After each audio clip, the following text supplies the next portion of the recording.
Good afternoon students. संस्कार भारती की online classes में आपका स्वागत है।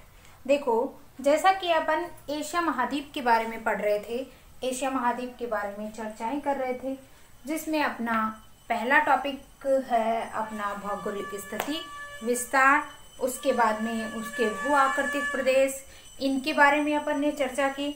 उसके बाद में अपना टॉपिक आता है अपवाह तंत्र का, कि कौन कौन से क्षेत्र हैं जो अपवाह क्षेत्र की दृष्टि से एशिया को बांटे हुए हैं, या कह सकते हैं कि एशिया महाद्वीप के अंदर अपवाह तंत्र की दृष्टि से अगर देखा जाए तो एशिया महाद्वीप का क्या है, अपवाह तंत्र है वो 5 हिस्सों के अंदर बटा हुआ है। क्यों बटा हुआ है? क्योंकि एशिया महाद्वीप को क्या है, आपके विश्व का सबसे बड़ा महाद्वीप इसे माना जाता है, विशालतम महाद्वीप के रूप में इसे देखा जाता है। इसलिए इस क्षेत्र के अंदर बहुत सारी ऐसी नदियां प्रवाहित होती हैं जिनके द्वारा क्या है, आपके अलग अलग क्षेत्रों के अंदर क्या है, आपका एशिया महाद्वीप को अगर देखा जाए तो एशिया महाद्वीप के चारों तरफ आपके एक स्थल भाग है जो आपका यूरोप से लगता है। बाकी जो 3 स्थल भाग है जो एशिया का पार्ट है वो 3 ओर से क्या है, समुद्र से घिरा हुआ पार्ट है। इसलिए ये क्या है, विशालतम होने के साथ साथ आपका समुद्री भागों से, समुद्री हिस्सों से क्या है, घिरा हुआ क्षेत्र माना जाता है। इसलिए इसमें छोटी बड़ी नदियों का प्रवाह है वो होता है। देखो, कल मैंने आप लोगों को बताया कि एशिया महाद्वीप के अपवाह तंत्र को 5 हिस्सों के अंदर बांटा गया। सबसे पहला आपका, जैसे आपके जो महासागरीय क्षेत्र लगते हैं वो ही आपके किसके अंदर आ जाएंगे, अपवाह तंत्र के अंदर सम्मिलित किए जाएंगे। जैसे उत्तर की ओर आपका आर्कटिक सागर है, पूर्व की ओर आपका प्रशांत महासागर है, दक्षिण की ओर आपका कौन सा है, हिंद महासागर है।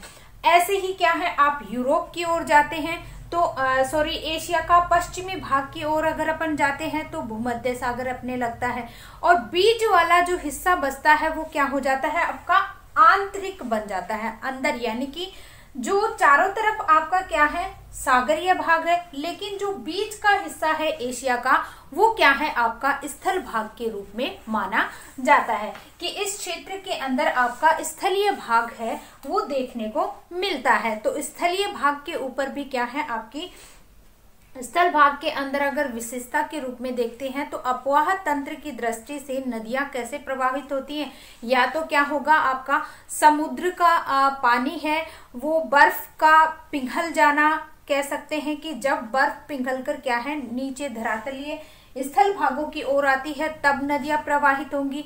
या दूसरा रीजन ये है कि जब बरसात होगी तो बरसात से क्या होगी, ये आपकी क्या हो जाएंगी, नदियां प्रवाहित होंगी। कौन से क्षेत्रों में, एशिया के मध्य क्षेत्रों के अंदर, मध्य भाग के अंदर। इसलिए इस अपवाह तंत्र को आंतरिक अपवाह तंत्र के नाम से जाना जाता है। तो कौन कौन से हो गए, आपका 5 भाग कौन से हो गए आपके। सबसे पहले आपका उत्तर के अंदर आर्कटिक महासागरीय अपवाह तंत्र। दूसरा प्रशांत महासागर में है तो प्रशांत महासागरीय अपवाह तंत्र। तीसरा हिंद महासागरीय अपवाह तंत्र, ठीक है, अपवाह तंत्र। और उसके बाद आता है आपका पश्चिम की ओर, एशिया के पश्चिमी भाग में आपका भूमध्य सागर भी लगता है, इसलिए इसे क्या है, भूमध्य सागरीय अपवाह क्षेत्र के नाम से जाना जाता है। तो 4 तो आपके कौन से हो गए, ये चारों ओर से तो क्या है, आपका एशिया इसी पार्ट से, इसी समुद्री भाग से घिरा हुआ है, इसलिए 4 तो अपवाह तंत्र कौन से हो गए आपके, आर्कटिक महासागर, प्रशांत महासागर, हिंद महासागर और भूमध्य सागरीय अपवाह तंत्र। और बीच का जो हिस्सा ये बच जाता है ये आपका कौन सा कहलाएगा, आंतरिक अपवाह तंत्र कहलाएगा। तो इस तरीके से एशिया महाद्वीप के अपवाह तंत्र को कितने हिस्सों में बांटा गया, 5 हिस्सों के अंदर विभाजित किया गया। जिसमें से मैंने आप लोगों को कौन सा पढ़ा दिया, हिंद महासागरीय अपवाह तंत्र पढ़ा दिया, और दूसरा आपका क्या, प्रशांत महासागरीय अपवाह क्षेत्र के बारे में मैंने आप लोगों को बता दिया है। आज अपना है आर्कटिक महासागरीय अपवाह तंत्र।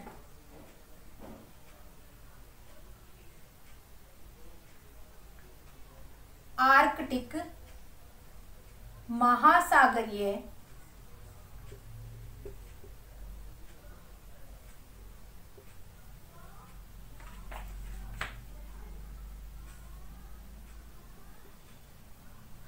अपवाह तंत्र, जिसके बारे में मैंने अपवाह तंत्र की ये सारे एशिया महाद्वीप में बता दिए हैं।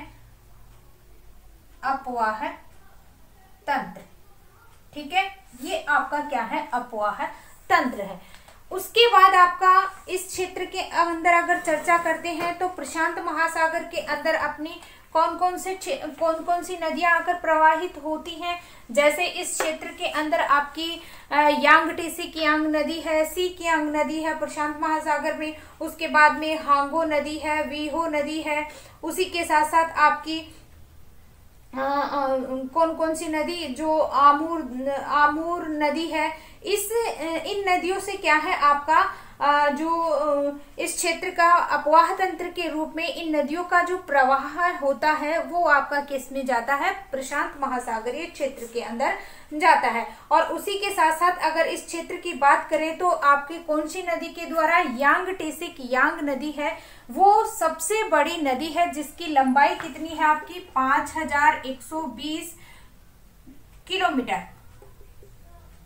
ये क्या है, यांगटीसी कियांग नदी की, यांगटीसी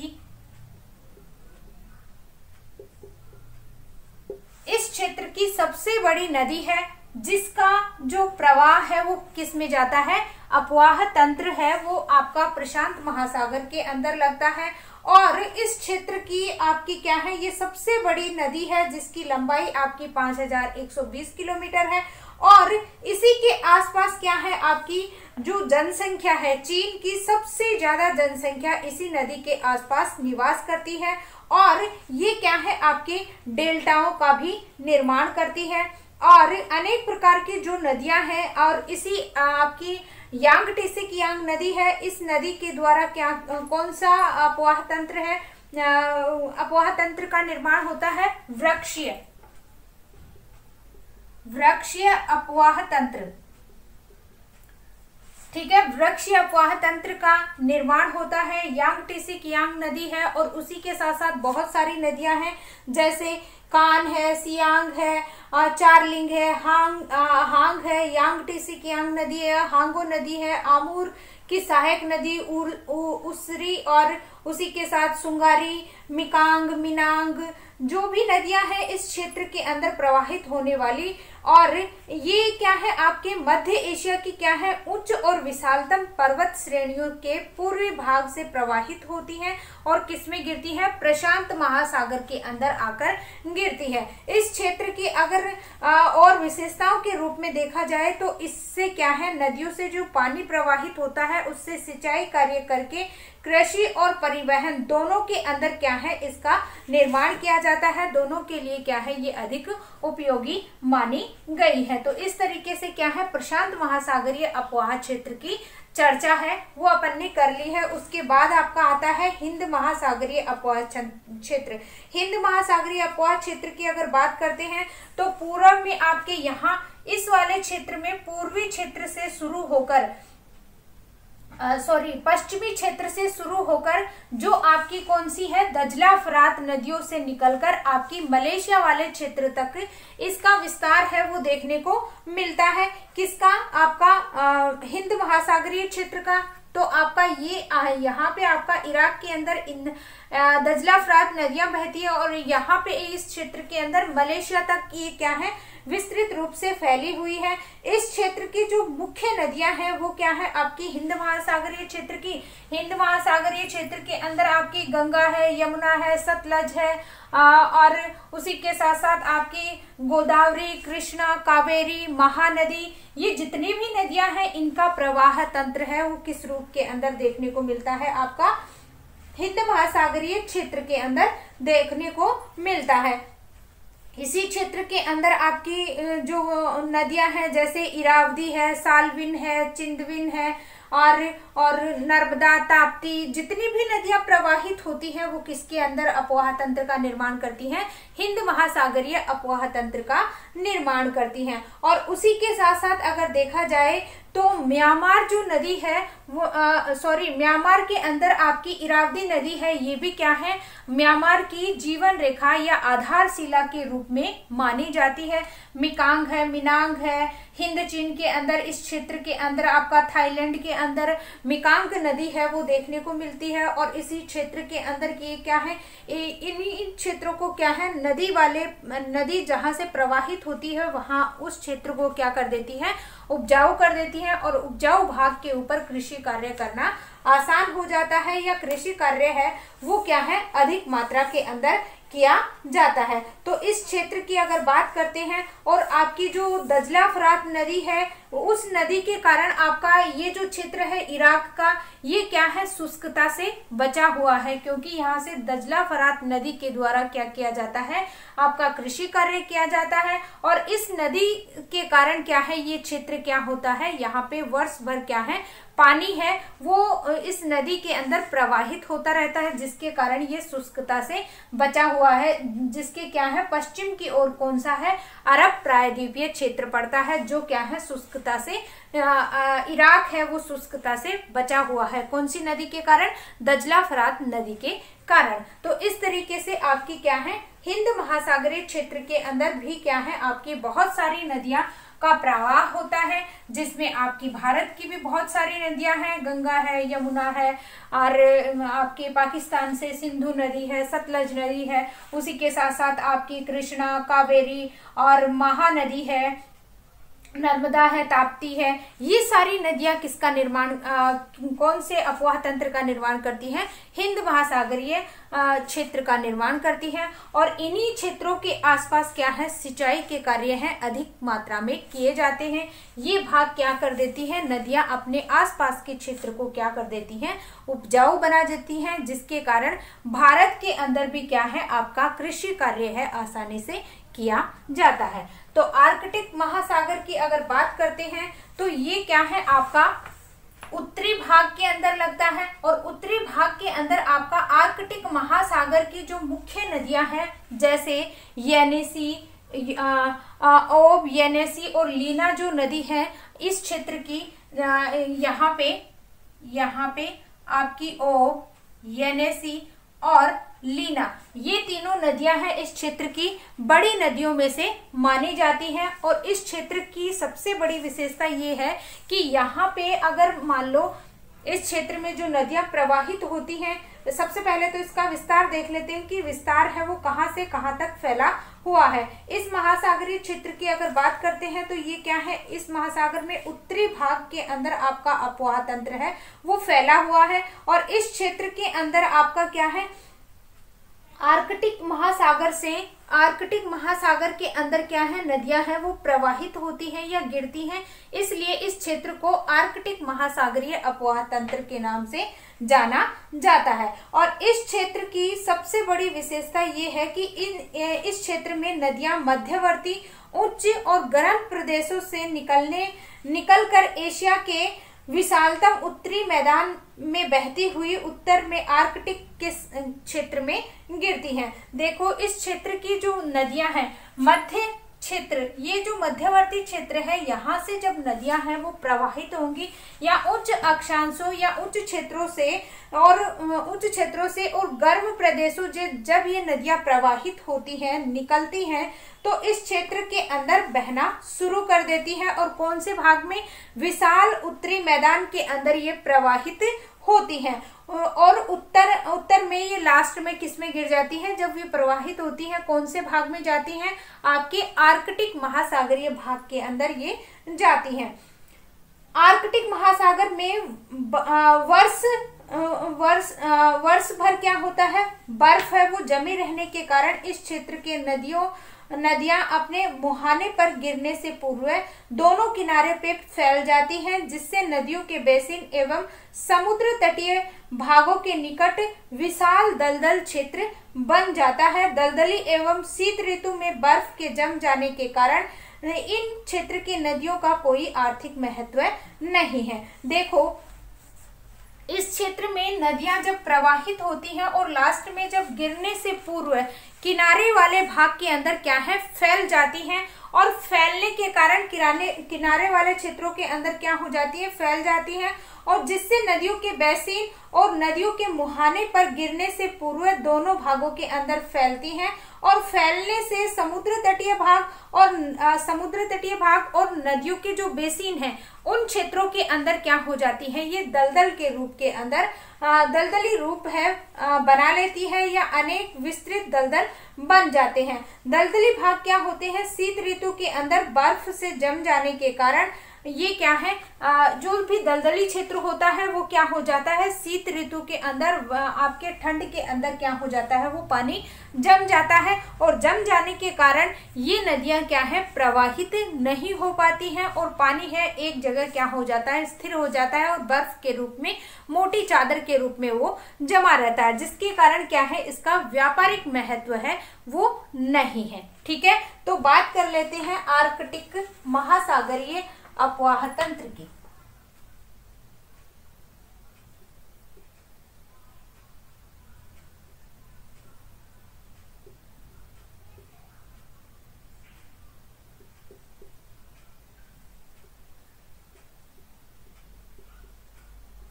अपवाह तंत्र, सबसे पहले अगर इसकी चर्चा करते हैं तो ये क्या है, उत्तरी भाग में स्थित सबसे बड़ा अपवाह तंत्र है।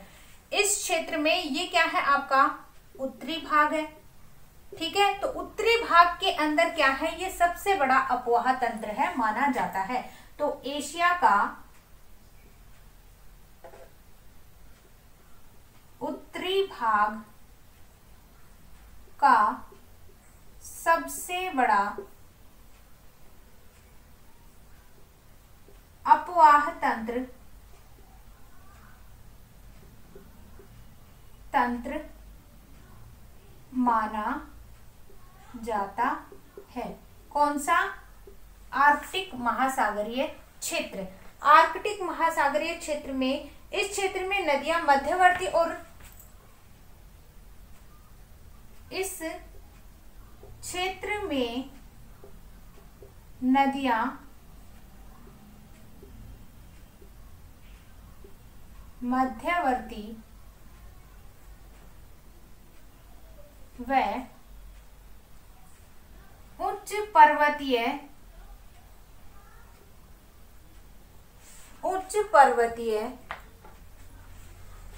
व गर्म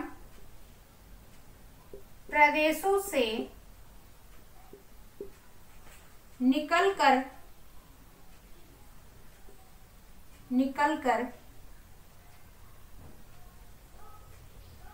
उत्तरी मैदानी भाग में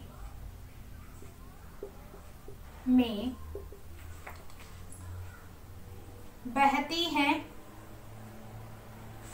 हैं और उसी के साथ साथ क्या है, उत्तरी बहती हुई आर्कटिक महासागर में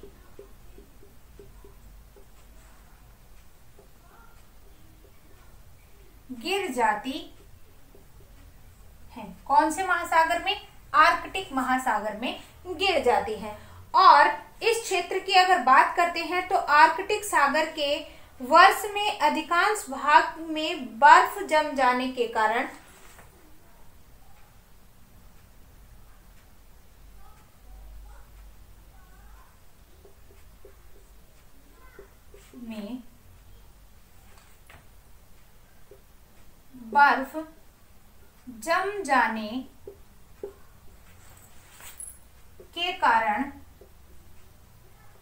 बर्फ जम जाने के कारण इस क्षेत्र की नदियां अपने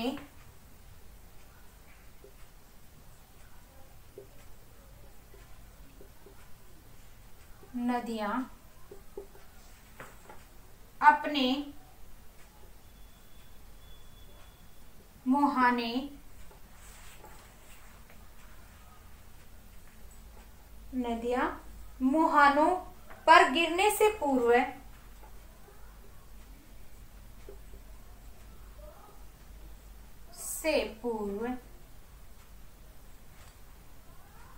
दोनों किनारों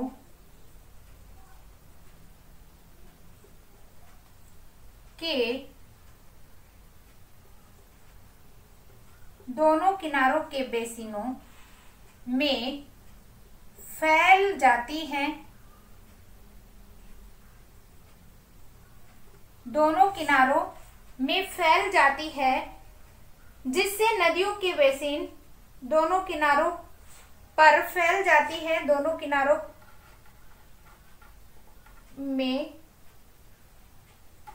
किनारों में फैल जाती हैं, जिससे नदियों के बेसिन समुद्र तटीय भाग के निकट अनेक विस्तृत दलदल बन जाते हैं, जिससे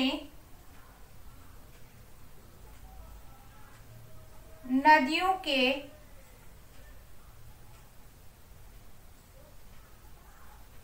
व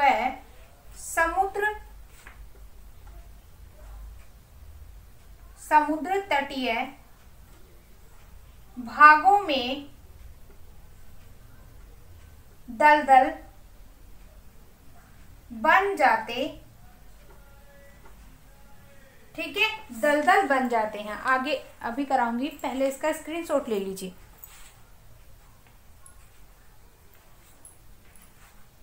क्या बन जाते हैं? दोनों किनारों के पास में दलदल बन जाते हैं। क्यों बन जाते हैं? क्योंकि यहाँ पे क्या होती है, बर्फ जमी रहती है, जिसके कारण ये बर्फ का पानी है वो एक जगह इकट्ठा रहता है, और इकट्ठा होने से क्या है, उस क्षेत्र में क्या बन जाती है, आपके दलदल बन जाती हैं। दलदली भाग एवं शीत ऋतु में बर्फ के जम जाने के कारण ये जो नदियां हैं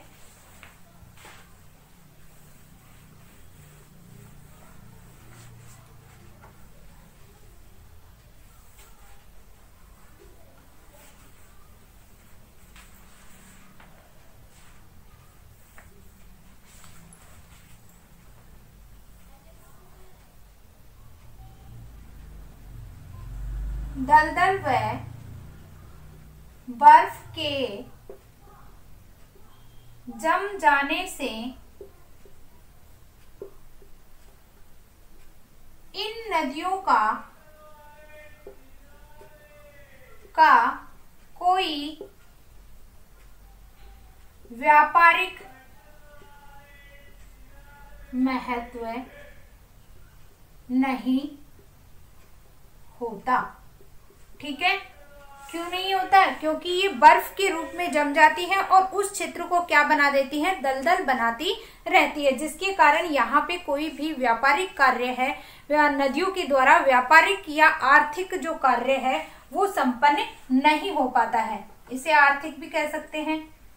आर्थिक महत्व नहीं है या आर्थिक कार्य के अंदर कोई लाभ नहीं है। और इस क्षेत्र के अंदर क्या है, बर्फ एनी टाइम बर्फ जमे रहने के कारण ये यहाँ पे क्या है, कोई भी बंदरगाह नहीं है, जिससे क्या है, यहाँ पे कोई भी व्यापारिक दृष्टिकोण से कोई भी नदियों का महत्व है वो नहीं है। यहाँ कोई भी बंदरगाह नहीं है जिससे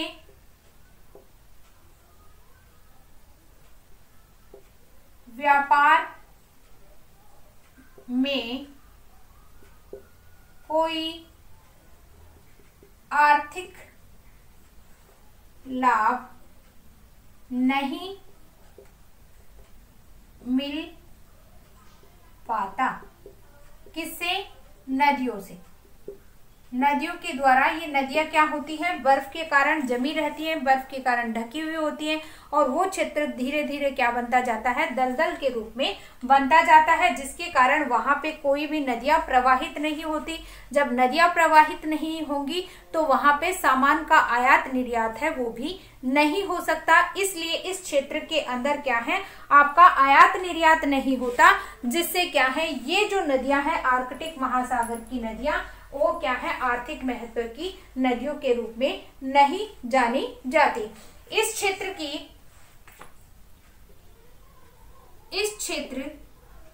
की 3 विशाल नदियां हैं। पहली है ओब, दूसरी है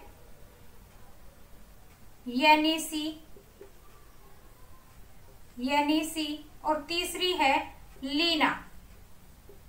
तीन बड़ी नदियां हैं जिनका क्या है, विशाल नदियों के रूप में इसे जाना जाता है और संसार के अंदर ये क्या है, बड़ी नदियों के रूप में गिनी जाती हैं। जिसमें ओब नदी की जो लंबाई है वो कितनी है, 3,880 किलोमीटर। ये क्या है, ओब नदी की लंबाई है। येनेसी की 3,354 किलोमीटर, ठीक है। और लीना की जो लंबाई है 4,220 किलोमीटर। इस तरीके से क्या है, ये विश्व की बड़ी नदियों के अंदर इनको गिना जाता है। कौन से क्षेत्र की नदियां हैं, ये आपके साइबेरिया वाले क्षेत्र की नदियां मानी जाती हैं। आर्कटिक महासागर की नदियां मानी जाती हैं, जो ओब, येनेसी और लीना। ओब नदी की जो लंबाई है वो कितनी है आपकी, 3,880 किलोमीटर। येनेसी की लंबाई है 3,354 किलोमीटर और लीना की जो लंबाई है वो आपकी कौन सी है, 4,220 किलोमीटर इसकी लंबाई है, मानी गई है। और इस क्षेत्र की नदियों में क्या है आपकी, इन क्षेत्र की नदियों की अगर बात करते हैं तो ये नदियां क्या है, वृक्षीय अपवाह तंत्र प्रणाली के प्रकार के रूप में जानी जाती है। और इन नदियों पे जो हमेशा बर्फ का प्रभाव है देखने को मिलता है। कौन से अपवाह तंत्र अपवाह का निर्माण करती है, यह है वृक्षीय अपवाह का निर्माण करती है और इनमें हमेशा बर्फ जमी रहती है या बर्फ का प्रभाव इसके ऊपर देखा जाता है। कौन सी, आर्कटिक महासागर की कौन कौन सी नदी हो गई, जो आपकी सबसे पहले आपकी ओब है, येनेसी और लीना। ये तीन नदियां क्या है, आर्कटिक महासागरीय अपवाह तंत्र की तीन बड़ी नदियां हैं, जो क्या है आपके बर्फ से हमेशा ढकी रहती हैं। अगर इनकी लंबाई की बात करते हैं तो ओब की 3,880, येनेसी की 3,354 और आपकी लीना की 4,220 किलोमीटर इनकी लंबाई है देखने को मिलती है। पहले इसका स्क्रीनशॉट ले लीजिए।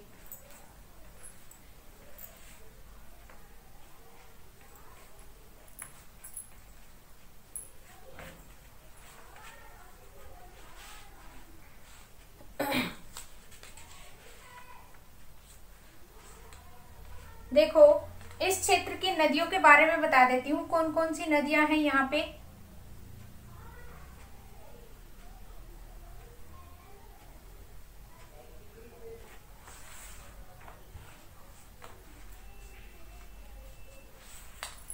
यहाँ पे ये नदी है प्रवाहित होती है ओब,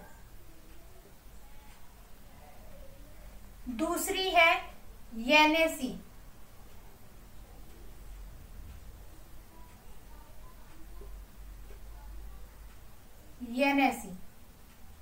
और यहाँ पे आपकी है लीना। ये तीनों नदियां हैं जो आपके कौन से महासागरीय क्षेत्र में, आर्कटिक महासागरीय क्षेत्र के अंदर इसका अपवाह होता है या अपवाह तंत्र के रूप में इनको जाना जाता है।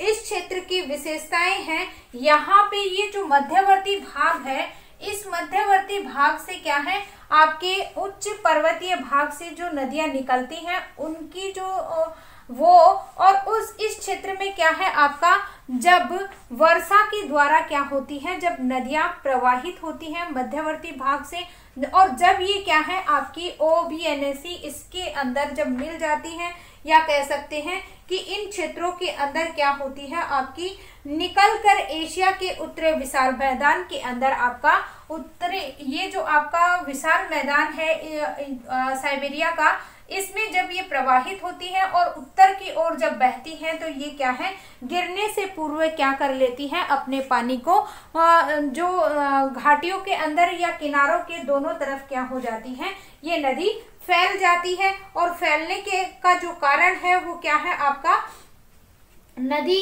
बेसिन और समुद्र तटीय भागों के अंदर क्या हो जाते हैं दलदल बन जाते हैं। और दलदल जब बन जाते हैं तो ये क्या है आर्थिक महत्व की दृष्टि से क्या हो जाते हैं नुकसानदायक हो जाते हैं। आर्थिक दृष्टि में इनकी कोई सहायता नहीं मिलती है, या कह सकते हैं यहाँ पे कोई भी बंदरगाह नहीं है। बंदरगाह का अर्थ होता है जहाँ पे सामान का आयात निर्यात होता हो, जो सामान आपका बंदरगाहों के रूप में जहाजों के अंदर जहाँ पे सामान उतारा और चढ़ाया जाता है वो क्या है बंदरगाह के रूप में है। लेकिन यहाँ वाला जो क्षेत्र है वो बर्फ से जमा हुआ क्षेत्र माना जाता है, इसलिए यहाँ पे कोई भी आपकी आर्थिक दृष्टि से या कह सकते हैं कि व्यापार की दृष्टि से ये क्या है आपका कोई सहायता नहीं मिल पाती है, या व्यापार के लिए क्या है ये सहायक नहीं है। तो इस तरीके से क्या है ये आपका आर्कटिक महासागरीय अपवाह तंत्र के बारे में अपन ने पढ़ लिया।